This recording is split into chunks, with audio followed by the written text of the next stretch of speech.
Welcome back to the long overdue series about my family vacation across Europe.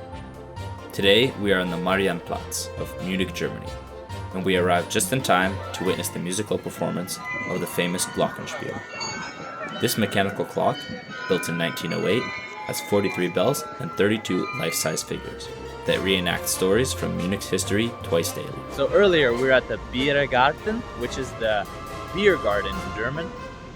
It's just a place where you can come. You can get some good authentic German food, good German beer. But now we've decided to leave that place, and we have come to the sort of what I think of it as the central park of Munich. And right ahead of me here is actually an interesting wave that is always here, and there's a bunch of surfers. So yeah, let's see what it's about.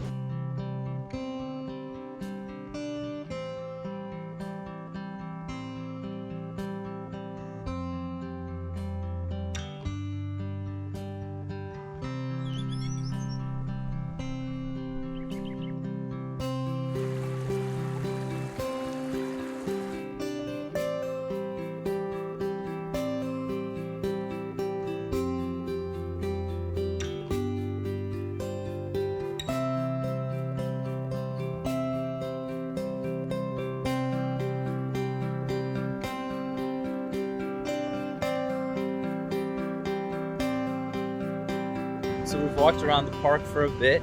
I think we only really got through about like a third of the park, and that took us about an hour. So it's probably bigger than Central Park is. It's a very, very beautiful park. There are a lot of people playing like volleyball, so it's very active. And there are also a decent amount of monuments, so it's cool to see.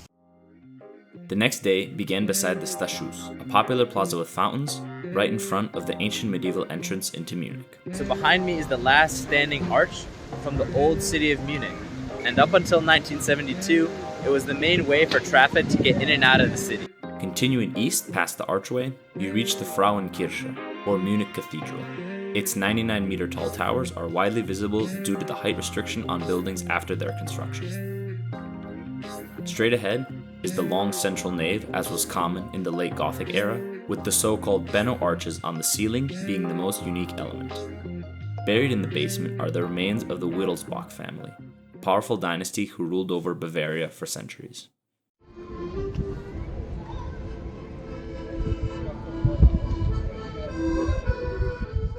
Next, we headed over to the more popular church, and presumably the originating point of the city of Munich, St. Peter's Church. Originally built in the 12th century as a Bavarian Romanesque church, it was renovated and remodeled multiple times following a Great Fire in 1327. After climbing the stairs to the top of the steeple, you get a great view of the Frauenkirche, the Glockenspiel, and the Munich suburbs.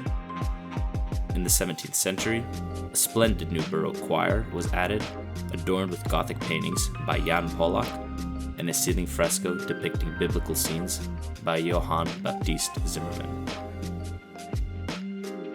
Following an overnight train to the city of Wurzburg, we got up bright and early to explore the residence gardens. The Wurzburg residence began construction in 1720 and was built as a grandiose palace for the archbishop of the region. Unfortunately, after bombings during World War II, almost all the city, including the residence, had to be completely restored. Closer to the building itself are the court gardens. They are designed in a very formal, almost Baroque style. On the southern side, you can see a statue of the abduction of Proserpina, an ancient Roman goddess who is similar in iconography to the Greek goddess Persephone. Towards the rear of the residence, the gardens take on a more English style, featuring lush meadows and flora.